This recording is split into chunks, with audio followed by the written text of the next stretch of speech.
Nah, udah Bu, lanjut Iya. lanjut. Udah, Kak. Silakan ulangi, Bu. Ibu Neni, silakan diulangi. Iya, Bu. Ya, Bu. Adapun teori belajar yang saya ketahui itu yang pertama adalah teori behavioristik, yaitu metode pembelajaran yang lebih fokus kepada pengamatan tingkah laku peserta didik. Artinya mengambil nilai dari tingkah laku peserta didik. Yang kedua, teori konstruktivisme. Teori konstruktivistik, yaitu metode pembelajaran meningkatkan atau membangun pemahaman siswa agar lebih aktif, kreatif, dan bermakna. Selanjutnya adalah teori humanistik, yaitu teori memanusiakan manusia. Dalam hal ini tidak ada tindak Tidak kekerasan. ada teori memanusiakan manusia, Ibu, tapi teori humanistik. Iya, Ya, teori. namanya teori humanistik. Iya, yang ketiga teori humanistik.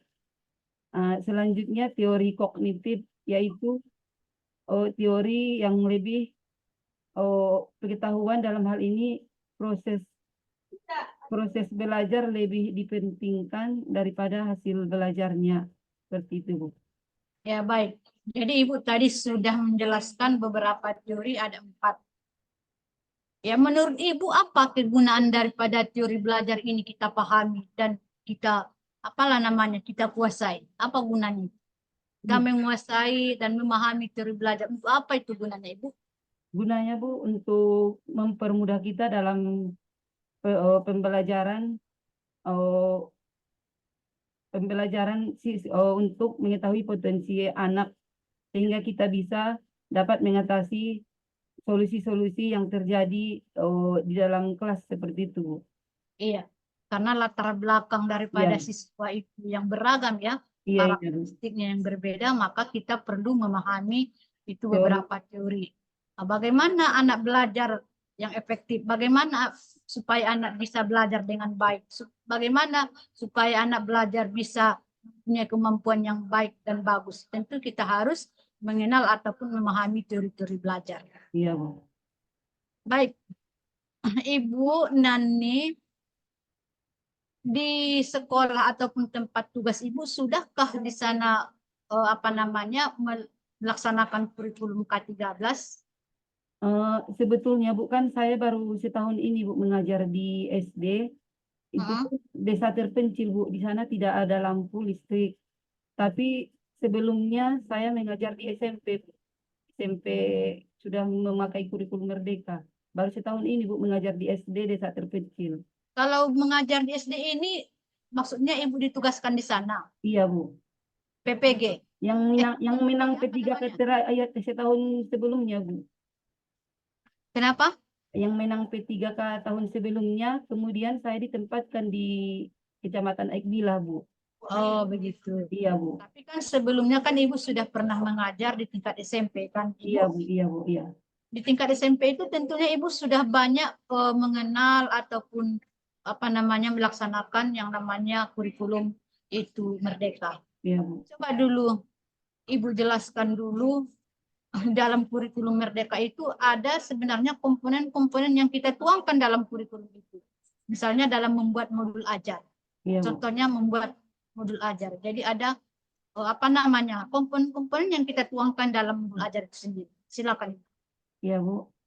Nah, ketika saya membuat RPP itu, Bu, langkah-langkah yang secara umum yang saya buat, yang pertama itu adalah identitas dari penulis modul. Kemudian saya membuat kompetensi awalnya, kemudian membuat profil Pancasila, selanjutnya membuat sarana dan prasarana berupa yaitu alat-alat yang akan saya pergunakan ketika mengajar, Bu. Nah, selanjutnya ada target peserta didik. Target peserta didik ini, Bu, karena tidak memungkinkan di sekolah saya, jadi saya ambil di sekolah di Sitinjak, Kecamatan Angkola Barat.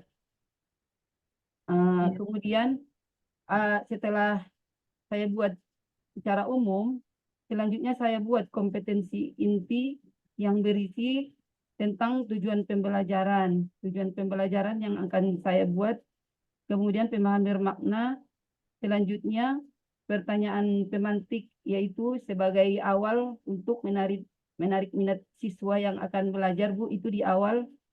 Kemudian selanjutnya saya buat, Bu, kegiatan pembelajaran, termasuk di situ pendahuluan, kegiatan inti, dan penutup. Nah, Ya, baik. iya, Bu. Kemudian dalam pembuatan modul ajar itu kan tentunya seorang guru itu harus mengetahui pendekatan-pendekatan apa yang cocok dalam mengimplementasikan modul ajar itu. Salah satunya adalah pendekatan TPACK. Coba Ibu jelaskan apa yang dimaksud dengan pendekatan TPACK itu sendiri. Kalau TPACK itu, Bu, pendidikan yang mengedepankan teknologi dan konten, Bu. Mengapa kan Ibu? Pendidikan yang mengedepankan teknologi dan konten. Pendidikan yang menekankan teknologi dan konten. Mengedepankan teknologi dan konten, Bu. Menekankan teknologi dan konten, Iya, Bu. ya. Oh, iya, Bu. Ya. Atau mengintegrasikan, ya, atau memadukan, ya. Iya, Memadukan antara teknologi di dalam proses pembelajaran. Jadi iya. seorang guru itu harus mampu menguasai IT, menguasai teknologi-teknologi, menguasai model-model ataupun aplikasi-aplikasi. Nah, gunanya itu untuk membelajarkan siswa supaya siswa itu mudah memahami isi daripada konten-konten yang disampaikan oleh. Iya, Bu. Baik, kalau dalam kesehariannya ketika misalnya ibu mengajar, tentu kan seperti yang ibu katakan tadi, ada yaitu teknologi-teknologi yang digunakan. Seperti Hmm. apa contohnya yang sudah ibu gunakan? Kalau teknologi yang saya gunakan itu, Bu, ada berupa infocus, laptop seperti itu, Bu. Dan saya ambil Tapi video di, pelajaran kata dari ibu YouTube. tadi di SD yang ibu mengajar, tempat mengajar belum ada listrik, Ya, gimana melakukan infokus atau apa? tidak, Bu. Kalau penelitian saya bukan saya ambil karena saya tanya hari itu, Bu Pamong, Pak Pamong, saya sebutkan kondisi sekolah saya, Bu, nggak memungkinkan penelitiannya di sana, jadi kamu ambil sekolah yang lain, kata Pak Pamong, Bu. Bisa ibu keraskan dulu apanya sedikit, apa namanya kurang jelas apa ibu dengar dari sini apanya? Oh, udah, Bu. Udah, Bu. Silakan. Kan hari itu, Bu, kan waktu penelitian, saya konfirmasikan, Bu, sama Pak Pamong, keadaan sekolah saya. Jadi nggak memungkinkan untuk mengadakan penelitian, jadi kamu cari sekolah yang lain, kata Pak Pamong. Ya, gitu ya. Iya, Pak. Iya, Bu. Makanya saya cari Baiklah. sekolah yang lain, Bu. Ya, dari sekian banyaknya tadi, yaitu komponen-komponen daripada yang Ibu sebutkan, komponen-komponen daripada Merdeka Belajar itu, salah satunya ada lagi yang belum Ibu sebutkan, asesmen, ya kan? Iya, Bu. Ya kan, Ibu? Iya, Bu. Kalau menurut Ibu, apa itu asesmen dalam kurikulum Merdeka? Kalau asesmen itu penilaian, Bu. Penilaian. Iya. Apa yang kita nilai? Atau seperti apa penilaian yang kita lakukan di dalam kurikulum Merdeka ini? Kalau asesmen itu ada 3 ya, Bu, ya. Asesmen diagnostik itu penilaian yang dilakukan di awal pembelajaran, yaitu untuk memberikan semangat kepada siswa. Yang kedua asesmen formatif. Yang ketiga asesmen sumatif, Bu. Jadi ada asesmen awal, ada asesmen formatif, ada asesmen Iya, Bu. sumatif. Itu kapan kita lakukan itu? Misalnya awal di mana, formatif di mana, sumatif di mana? Kalau dia diagnostik itu, Bu, di awal. Kalau formatif itu di tengah pembelajaran, sedangkan sumatif itu, Bu, di akhir pembelajaran kita melakukan tesnya. Pelajaran. Iya, Bu. Kalau misalkan ya ibu memberikan misalkanlah ibu memberikan ketiga-tiga, apakah sama jumlah soal yang ibu berikan itu? Misalnya di awal, misalkan jumlah soalnya ataupun pertanyaannya sekian. Di formatif jumlah pertanyaannya sekian. Di sumatif jumlah pertanyaannya sekian. Apakah sama jumlah pertanyaannya itu yang ibu berikan? Kalau misalnya, Bu, saya lebih kalau di tengah pertanyaan itu, Bu, yang formatif itu kan, Bu, biasanya saya memberikan penghargaan biasanya, Bu. Lebih ke bintang 1, 2, 3 atau memberikan permen seperti itu, Bu. Jadi harus sama atau gimana? Enggak, Bu. Tidak ya. Ya, Bu. Jadi kalau asesmen di awal itu hanya kita untuk mengetahui seberapa jauh itu pengetahuan awal mereka. Jadi Ya, tak Bu. usah memberikan pertanyaan begitu banyak atau minta waktu. Iya, Bu. Ya, kemudian di formatif ya bisa saja kita berikan misalkan di tengah-tengah pembelajaran atau dalam proses pembelajaran. Ah, itu seharusnya kita kondisikan dengan waktu yang kita apa namanya kita berikan. Ya kalau Ya, waktu kita misalnya belajar hanya 2 kali 45 menit atau 2 kali 40 menit, berarti kita harus melihat berapa yaitu waktu yang apa yang efisien kita berikan pertanyaan. Begitu pula nanti untuk asesmen yaitu sumatiknya di akhir pembelajaran ya. Jadi iya, Bu. kita melihat yaitu waktu yang dipergunakan menyesuaikan. Iya, Bu. Ya baik. Ibu pernah mendengarkan apa yang dimaksud dengan P5 PPRA? Pernah, Bu. Coba Ibu jelaskan dulu. P5 itu adalah proyek penguatan profil Pancasila, Bu. Itu saja Iya, Bu. penguatan profil Pancasila. Iya, Bu. Apanya itu? Apanya itu RA-nya itu apa? RA Rahmatan lil Alamin, Bu. Iya, penguatan profil rahmatin alamin. Jadi ada dua macam, itu penguatan profil Pancasila dan penguatan profil rahmatan alamin. Iya, Bu. Jadi dalam P5 PPRA ini apa saja kegiatan yang dilakukan oleh Ibu? Saya yang hari itu saya buat ya, Bu, itu mengenai pengelolaan hasil karya dari buah salak, Bu.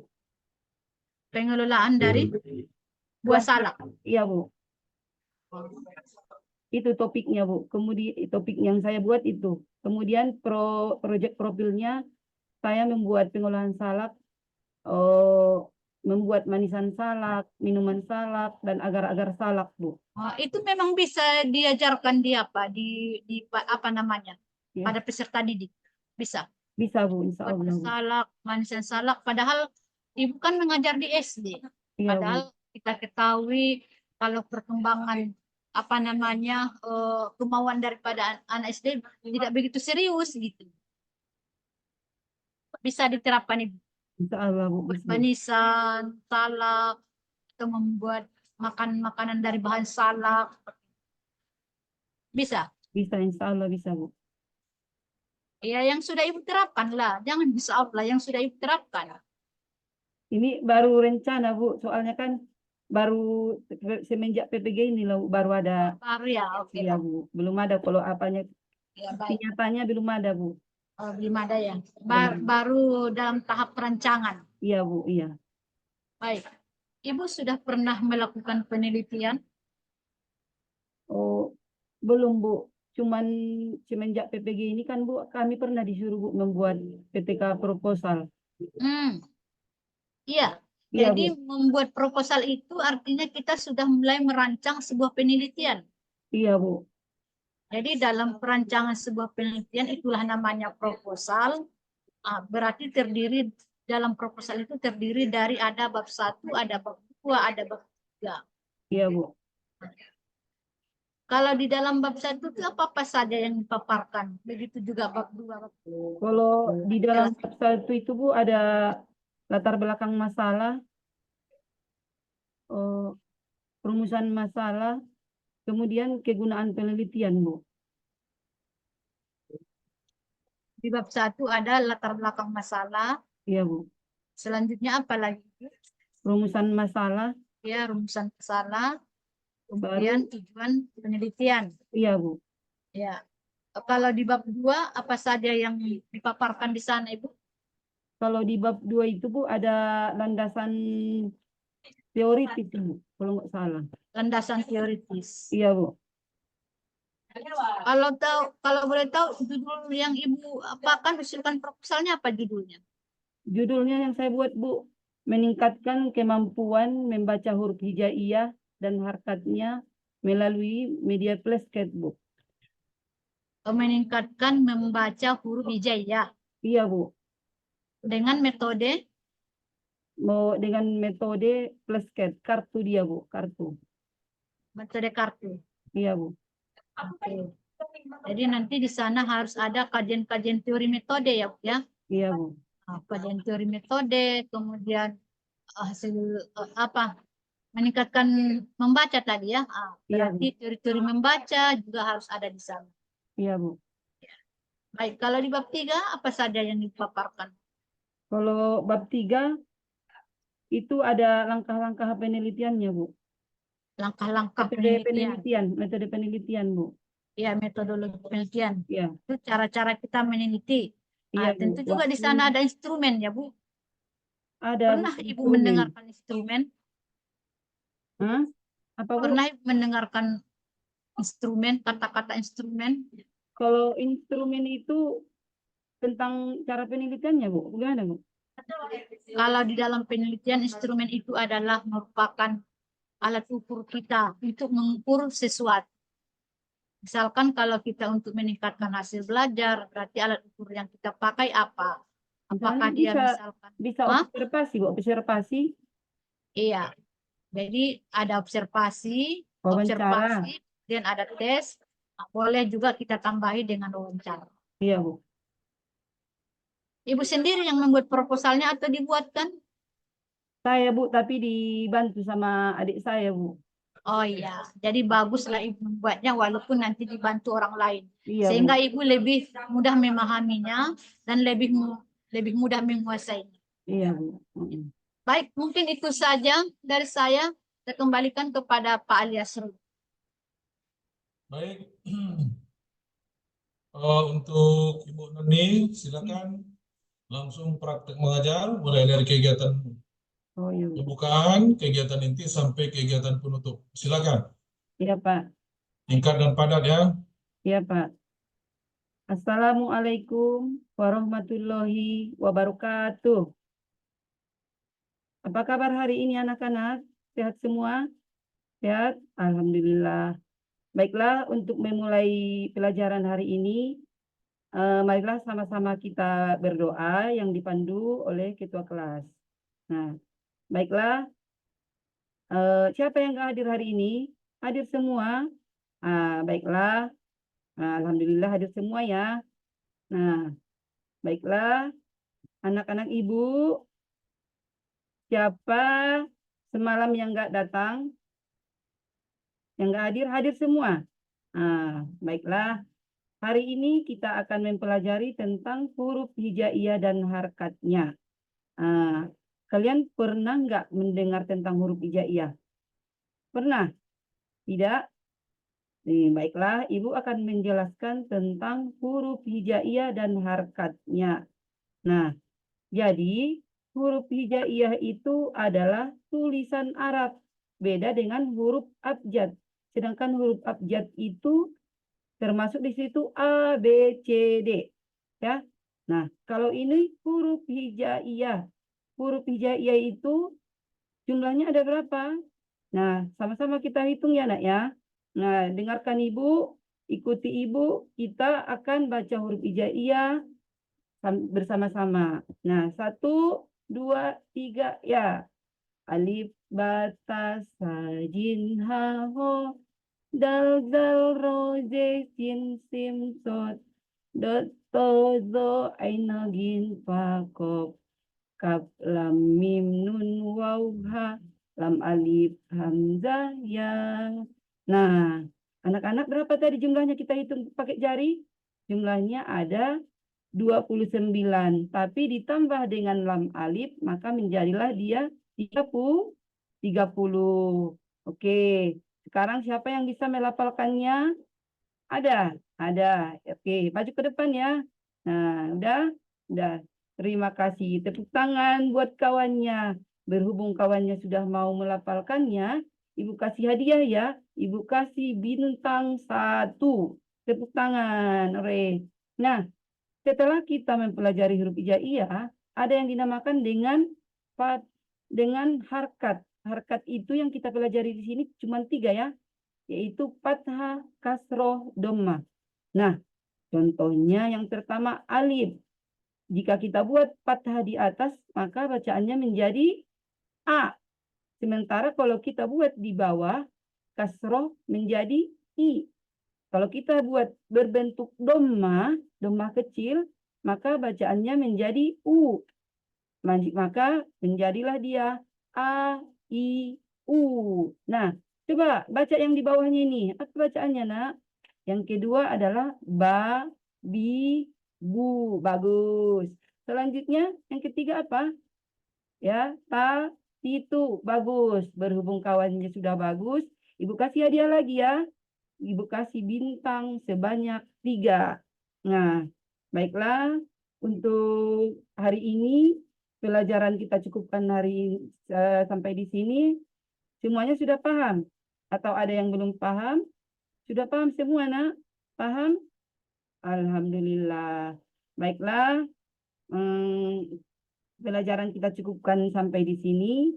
Dan kepada ketua kelas, tolong dibantu ya doa bersama. Nah, oke. Nah, baiklah, pertemuan dicukupkan hari ini. Assalamualaikum warahmatullahi wabarakatuh. Ya, Pak. Oke, baik. Sekarang buka Al-Quran Surah Al-Baqarah ayat 136. 136, Pak. Ya.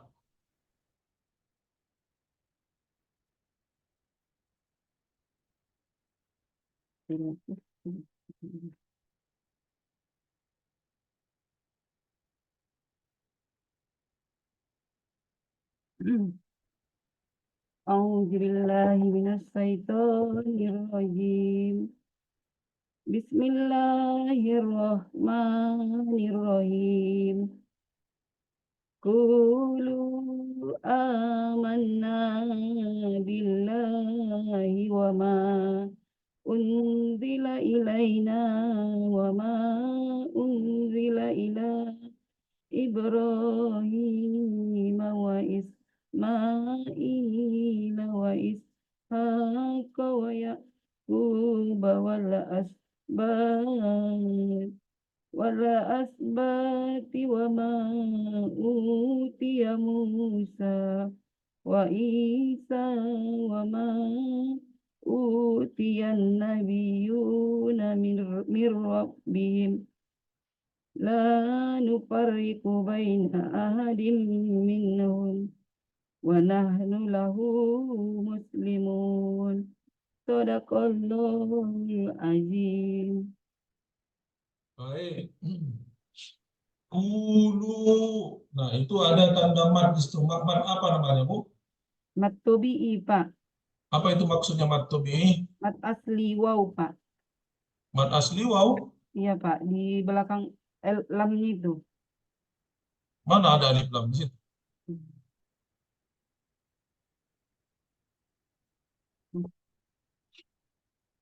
Unzila.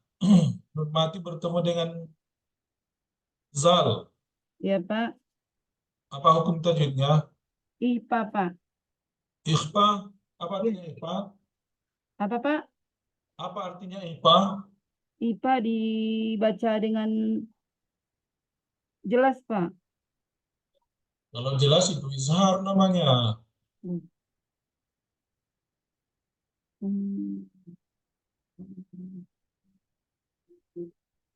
Nah, di situ ada tadi wa ishaq wa yaquba. Kalau saya berhenti di kalimat wa yaqub, berhenti saya. Iya, Pak. Huruf ba yang berbaris mati itu apa namanya? Hukum tajwidnya? Kolkolah, Pak. Qalqalah apa namanya? Kolkolah sukro. Qalqalah sugro. Oh, ya. Kolkolah kupro, Pak. Apa bedanya sugro dengan kubro? Kalau sukro dibaca dengan kecil, kupro dibaca dengan besar, Pak. Aduh, gimana nih Bu ini? Oke lah, baik. Sadaqallah, ditutup Al-Qurannya. Ambil kertas dan spidolnya.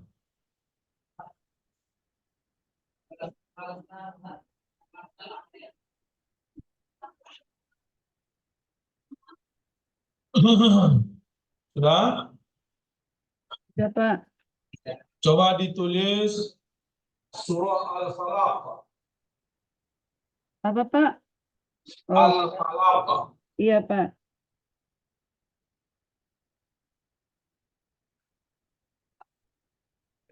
Nah, kenapa hilang? Coba tutup dulu ininya, backgroundnya biar nampak saya. Bapak.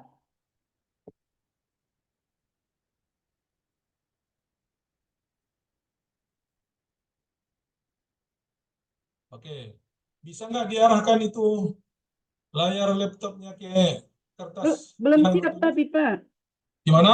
Belum siap Pak. Iya, maksudnya biar nampak saya ibu menulis, Iya Pak. diarahkan, ditarik ke bawah dulu sedikit apanya, layar HP-nya, monitor HP-nya. Bisa Pak. Saya pakai Oke, komputer Pak. nah, coba, udah.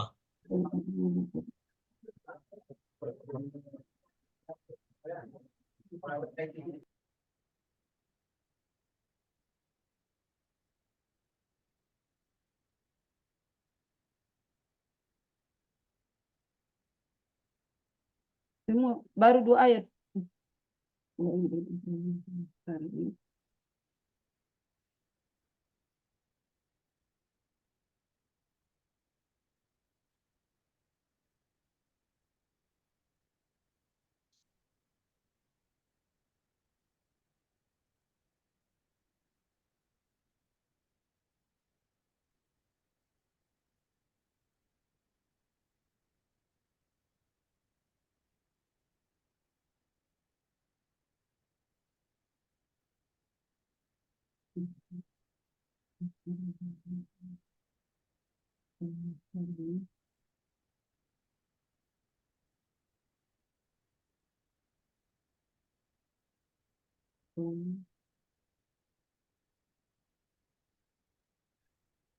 Oke, sudah tunjukkan mana yang udah siap.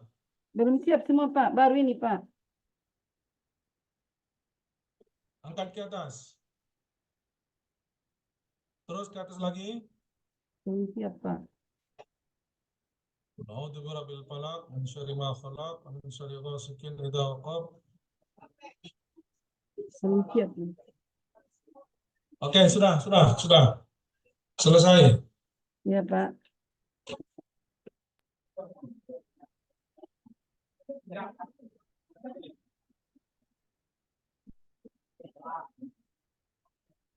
Silakan keluar Bu Nani. Iya Pak. Ya Bu ya.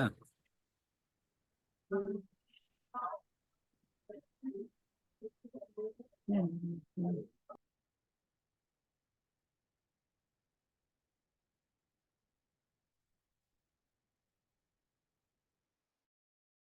Semangat ho Kak Yeti. Wih, doakan aku ya. Berangkat. Dulu. Tarik, Bo. Dong bagi masih malu. Wih, dah tarik lah dulu aku, Bang. Nggak tahu aku lagi. Bodoh Enggak, kan. kayaknya enggak. Kembali Mas mandi mau nak buru. Bodoh kan. Cepat, Bo. Tarikkan lah. Marai, sudah marai. Oke, Jo. Nah, udah keluar mungkin. Oh, ruang ujian. Mami Berangkat. akan Nani, Masegar. Silahkan Sudah tahu berangkat baju Yeti. itu. Marai ke baju bab kini gimana? Dah. Tajwid nih. Taruh po ito sa jo, buka jebak po na sa putahin. Helen, tajwid nih. Nah, Iya, ada Kak, kayak mana ini nih ya? Jadi kayak mana lagi Pak? Nggak ingat aku nih kok. Nah, weh, Selamat. dulu ini ya, Anda, Ahmad asli di kan. Anda berhasil keluar dari ruangan. Keluar ini penakit keluar bawa ni Pak Zulan lupa. Tengah biar keluar. Maaf, Mari Mak. kau kakak kan? Oh, lagi record. Tinggal pamati dari record nih. Mama maka senar sama makin jam tu video mo. Biar pamati lang. Ada. Mama